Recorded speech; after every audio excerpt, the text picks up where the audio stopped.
Bonjour à tous. Alors aujourd'hui, je reçois Laurent Bonadei, entraîneur assistant en équipe de France féminine. Bonjour Laurent. Bonjour, Alors Laurent, je vais démarrer cet entretien comme je le fais avec tous mes invités. Laurent, vous êtes né où et quand? je suis né à Marseille le 3 novembre 1969. À 30 minutes de moi. Je suis né à Martigues. Alors on va profiter de cette interview pour se remémorer un peu les moments forts de votre carrière. Alors tout d'abord, comment elle vient cette passion pour le football? Déjà tout petit, par mon père, qui me faisait taper dans le ballon quand j'étais enfant. Et puis après, progressivement, dans les différents clubs que j'ai côtoyés dans la région de Toulon. Et voilà, c'était ouais, surtout par mon père et puis les copains à l'école. Oui, c'est vrai que vous avez un petit passé de joueur, j'ai vu, oui. Oui, j'ai fait une carrière en deuxième division et en nationale. Euh, j'ai commencé au Sporting à Toulon, dans les catégories de jeunes.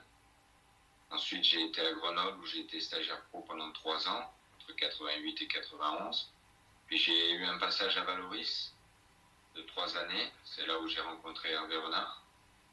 Puis je suis revenu au Sporting de Toulon où on a fait la montée du national en deuxième division. Et là, je suis parti à Wascal dans le Nord où j'ai fait 3 saisons.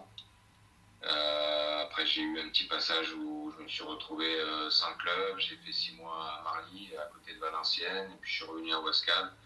Et j'ai arrêté ma carrière en 2003. D'accord. Vous étiez chez quel poste?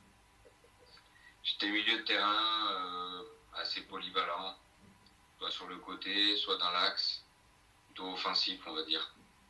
D'accord. Et la vocation d'entraîneur, elle est venue après la fin de votre carrière? C'est venu assez vite, en fait, quand j'étais stagiaire pro à Grenoble. Déjà le mercredi après-midi, je m'occupais de jeunes, enfin j'étais assistant coach avec les débutants. Ça a été une première étape, on va dire, pour prendre goût à cette vocation. Et puis, lors de mon passage au Sporting de Toulon en 94, j'ai commencé à passer mes diplômes. Et donc, tout au long de ma carrière, j'ai passé mes diplômes. Quand j'étais à Wascal, j'ai eu mon DEF et à la fin de ma carrière, j'ai passé mon formateur. Et puis, j'ai obtenu ma licence pro, mon BEPF en 2019. D'accord. Alors tout à l'heure, vous l'aviez évoqué, mais je vais vous demander d'être un peu plus précis. Comment se fait cette rencontre avec Hervé Renard? En fait, j'étais à Grenoble à l'époque, en fin de contrat stagiaire pro. Et Grenoble loupe la date du 30 avril parce qu'il y avait une date à respecter. Bon, peut-être qu'il ne comptait pas sur moi.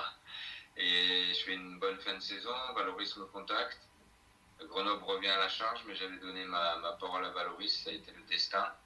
Et quand j'arrive au mois de juillet 91, sur les premiers exercices techniques où on est à deux avec un ballon, ben, je suis avec Hervé. Et puis, il y a une complicité qui se crée sur le terrain et en dehors. On passe pas mal de moments ensemble et c'est de là qu'est née notre amitié. D'accord. Et j'ai vu aussi que vous avez côtoyé Roland Courbis à l'USM Alger, c'est ça? Non, pas du tout. En fait, en 2011, lorsqu'on revient d'Angola avec Hervé, parce qu'en 2010, on a eu un petit épisode en Angola, en janvier 2011, il a une proposition pour aller à l'USM Alger et il trouve le, le poste pour trois avec son adjoint de l'époque, Patrice Baumel, et pour moi. On se rend sur place et j'avais ma famille à Nancy, j'avais mes deux filles qui avaient 4 ans et 1 an. C'était pas facile l'éloignement, donc j'ai préféré relancer et je suis resté sans club. Et Hervé est parti là-bas à l'USM Alger avec Patrice. Et puis moi, j'ai rebondi au Paris Saint-Germain en fin de saison. Mais après, Roland, il y est allé un peu plus tard. plus tard. Mais j'étais pas à l'USM Alger. Je l'ai connu quand il était au Sporting Club de Toulon. Parce que moi, je jouais dans les catégories de jeunes. Et lui, bon, quand j'étais plus adolescent, on va dire, il était encore joueur. C'était la grande époque. C'était mon oncle qui était président du club à l'époque. Quand il y avait les Delionis, Christian d'Alger, Roland Courbis, Albert Raymond, c'était vraiment une belle équipe. Luigi Alfano, Berenguer. Il y avait vraiment une très très belle équipe qui avait fini d'ailleurs aux portes de l'Europe. Et c'est là que je l'ai connu. Après, j'ai quitté le club et voilà, nos chemins se sont séparés. Oui, parce que j'ai vu que en effet, vous avez entraîné beaucoup d'équipes de jeunes. Je crois qu'il y a eu les U17 de l'OGC Nice, il y a eu l'équipe de jeunes aussi du Paris Saint-Germain, avec lesquels vous avez joué la Youth League aussi. Tout à fait. En fait, j'ai démarré ma carrière d'entraîneur à l'OGC Nice en 2003 avec Fred Joria qui était dans le staff. C'était Alain Watley et Gérard Bucher qui avaient les U18 et la réserve. Et moi, j'avais les U15 avec pour objectif de monter en 16 ans nationaux. Et c'était ma première expérience en 2003 avec la génération 88, Anthony Modeste, Malik Choukounte, Jimmy Roy, qui joue actuellement à Laval. Et j'ai fait 3 saisons à l'OGC Nice, on était monté en 16 ans nationaux. Et puis ensuite, je suis parti à Nancy, où j'ai fait 4 saisons avec les 18 ans. Et puis il y a eu ce petit épisode en Angola avec Hervé. Et après, j'ai fait 4 saisons au Paris Saint-Germain, 2 ans avec les U17 et 2 ans avec les U19. Ça a été un premier virage dans ma carrière parce que là, j'ai côtoyé vraiment le haut niveau en termes de formation. Il y avait des joueurs de très haut niveau pour cet âge-là. C'était la génération 95, 96, 97, 98 avec les joueurs que vous connaissez, hein, Mike Maignan, Adrien Rabiot, Kingsley Coman, Moussa Dembélé, Christopher Nkunku, Jonathan Iconé, j'en oublie. Forcément, il y avait beaucoup de très bons joueurs et des joueurs qui aujourd'hui font une très belle carrière aussi, comme Souleymane Doumbia qui est au Standard de Liège ou Dylan Batuminsika qui est à Saint-Etienne, Johan de Moncy également. Enfin, voilà, des joueurs qui étaient formatés pour le haut niveau. Et puis, Julien Fournier est venu me chercher, j'étais sous contrat au Paris Saint-Germain pour un retour à Nice et m'occuper de l'équipe réserve avec comme objectif de passer mon diplôme d'entraîneur professionnel. Et là, j'ai fait 4 saisons. Et puis ensuite, Hervé m'a contacté à nouveau pour le projet en Arabie Saoudite. Ah. Et donc en 2019, on est parti en Arabie Saoudite. Vous spoilez toutes mes questions. Parce que ouais, c'était ça la prochaine. C'était ouais, comment est venu le contact pour l'Arabie Saoudite. Donc c'est ça. Et Hervé, en fait, il avait dans un coin de sa tête qu'on travaillerait un jour ensemble. On a eu chacun nos parcours. Lui, il a eu un parcours plutôt d'entraîneur numéro 1 avec des adultes. Moi, j'ai fait 16 ans la formation. Et je pense qu'après avoir fait 16 ans la formation et avoir passé mes diplômes, c'était le bon moment pour vivre une expérience avec les adultes. Donc, quoi de mieux que de le faire avec Hervé, qui est en plus un ami, quelqu'un de compétent, sur une sélection nationale, sur un nouveau continent pour lui, Moyen-Orient avec l'Asie et la qualification à la Coupe du Monde. Donc, c'était vraiment une très très belle expérience et ça m'a permis de continuer à m'enrichir et de me bonifier en tant qu'entraîneur. Parce que ouais, j'en parlais avec David Ducci, donc l'un des assistants avec Hervé Renard. Je ne sais pas si vous avez vu, je l'ai interviewé également. Et c'est vrai que pour ce mondial au Qatar, vous jouiez quasiment à domicile. Oui, c'est vrai qu'on avait certains avantages, on va dire, puisque on a pu faire notre préparation aux Émirats vraiment dans les conditions qu'on allait retrouver au Qatar. On avait quoi, 1 heure de vol. Et puis on a aussi eu la fédération qui nous a bien aidés pour cette préparation, puisqu'on a fait arrêter le championnat en Arabie Saoudite à la mi-octobre. Et comme 100% des joueurs saoudiens jouent en Arabie Saoudite, on a pu faire une préparation préparation de 5 semaines avec 7 matchs amicaux très intenses pour vraiment les préparer au mieux à cet événement et ce premier match contre l'Argentine. Ah ben justement, ce match contre l'Argentine, qu'est-ce que ça a été? Qu'est-ce que ça vous fait, à vous, de battre l'Argentine, qui plus est future championne du monde à ce moment-là? Oui, c'est un match particulier parce que sur la première mi-temps, on respecte assez bien les consignes parce qu'on est en bloc médian, mais les joueurs manquent d'agressivité, on est un peu spectateur. Et puis ils s'ouvrent le score, ils ont une ou deux situations, notre gardien nous permet de rester dans le match. Et là, Hervé fait une causerie à la mi-temps avec beaucoup d'énergie et les joueurs reviennent avec d'autres intentions. Les Argentins peut-être sont revenus un peu tranquilles en se disant que voilà, ils avaient le match en main et 3 points pour démarrer dans ce groupe. Et sur 2 récupérations médianes avec le public qui était présent, parce que c'est vrai qu'il y avait beaucoup de Saoudiens dans le stade, et on renverse le match, on mène 2-1 et là c'est vrai qu'on a tenu et ça a été beaucoup d'émotions parce que quand on voit des joueurs comme Messi, De Paul,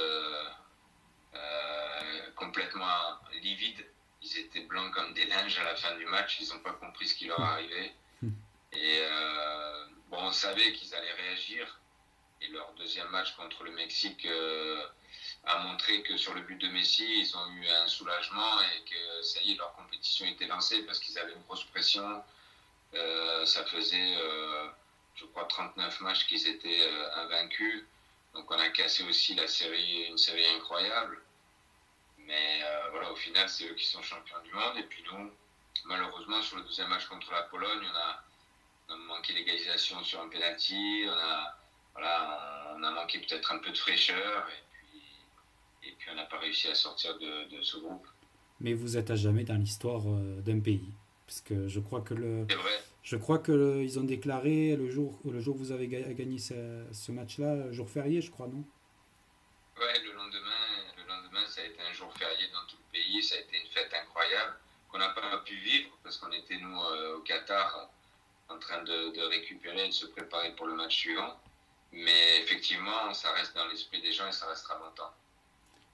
Et ce qui vous a permis aussi après, voilà, de taper dans l'œil de la FFF et de rejoindre l'équipe de France féminine. Alors, ça fait quelque chose quand même de représenter son pays, j'imagine, non?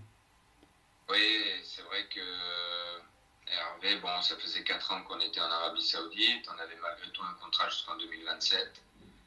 On aurait pu rester dans le confort et poursuivre notre mission, mais Hervé, c'est un homme de challenge. Et voilà, il y a eu ce challenge sportif qui s'est présenté. Et jouer la Coupe du Monde, jouer des Nations League et puis les Jeux Olympiques à la maison, c'est vrai que c'est quelque chose de fort. Et donc, oui, travailler pour son pays et représenter le drapeau de la France quand on chante l'hymne à chaque fois, c'est une émotion qui vous prend aux tripes et voilà, ça donne de la fierté.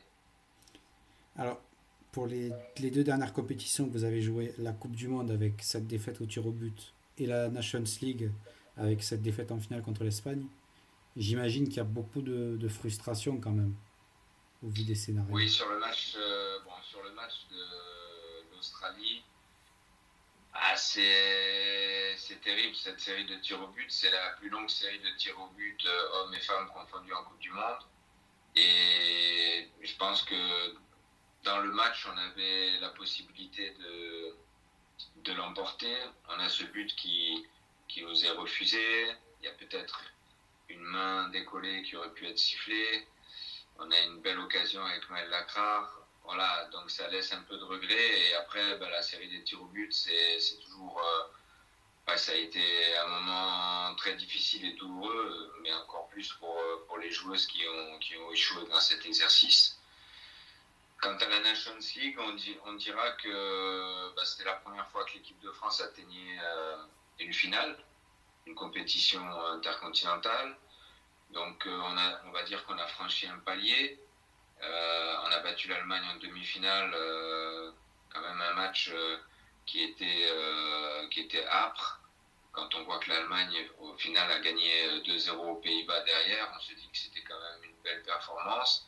Et le fait d'avoir battu l'Allemagne et d'être dans les deux finalistes, c'est aussi pour nous la fierté de dire qu'on est qualifié aux Jeux Olympiques, pas seulement parce qu'on est le pays organisateur, mais aussi parce qu'on l'a mérité sur le terrain. Et cette finale, elle nous fait mal parce qu'on a eu un sentiment d'impuissance face à une très très belle équipe espagnole qui est championne du monde. Et on comprend pourquoi elle est championne du monde et pourquoi elle a gagné cette Nations League, parce qu'elle a un petit temps d'avance dans le jeu collectif, dans les principes. Et bon, elle jouait chez elle. Voilà, il y a eu plein d'éléments qui ont fait qu'elles nous ont été supérieures sur ce match-là. Mais je reste persuadé qu'on a des arguments et qu'on pourra rivaliser avec cette équipe prochainement. Alors, avant-dernière question, justement, les JO. Est-ce que vous êtes préparé avec Hervé pour aller nous ramener cette médaille, la ramener à la maison? On a commencé le travail en avril 2023.